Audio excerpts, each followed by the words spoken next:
ৰাশি বৰ্মন মই এগৰাকী ফিজিঅথেৰাপিষ্ট আজি মই আপোনালোকক এটা খুব ইন্টাৰেষ্টিং টপিক লৈ আহিছোঁ টপিকটো হ'ল বহুত দিনৰ মূৰত এক্সাৰসাইজ কৰিলে খুব বডি পেইন হয় নেকি বডি পেইন কিয় হয় কাৰণ আপোনালোকে জানেনে যেতিয়া আপোনালোকে বহুত দিন আপোনাৰ মাসলটো ইউজ নকৰে বা হাৰ্ড ৱৰ্কত ইউজ নকৰে তেতিয়া আপোনাৰ বডিত ডিলেড অনসেট মাসল সোৰনেছ হয় মানে ডোমছ হয় সো ডোমছ নহবৰ কাৰণে মানে পেইন নহবৰ কাৰণে আপোনালোকক মই কেইটামান ৱাৰ্ম আপ এক্সাৰসাইজ শিকাম যোনকেইটা যদি আপোনালোকে কৰি যায় এক্সাৰসাইজ কৰাৰ আগত আপোনালোকৰ বডিৰ পেইন খুব কমকৈ হ'ব বা নহ'বই ফাৰ্ষ্ট ৱাৰ্ম আপ এক্সাৰসাইজটো হ'ল সাইড টু সাইড টুইষ্ট কৰিব আৰু টুইষ্ট কৰা সাইডে হাতখন নিব 1 2 3 4 5 6 7 8 9 10 Second one of exercise to hold half corner knee to thoribo chesta koribo each side 5 times koribo 1 2 3 4 5 ebar etu side koribo 1 2 3 4 5 third one of exercise to hold hat khon swimming jeneke kore tenukake movement koribo 10 times koribo 1 2 3 4 5 6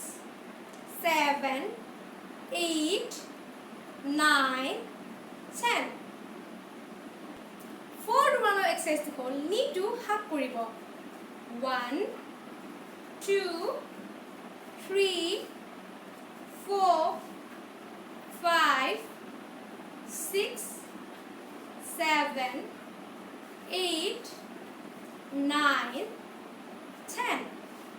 Next warm up exercise to apuni slow jogging koribo 1 2 3 4 5 6 7 8 9 10 11 12 13 14 15 16 17 18 19 20 Seventh warm up exercise to side bend koribo 1 2 3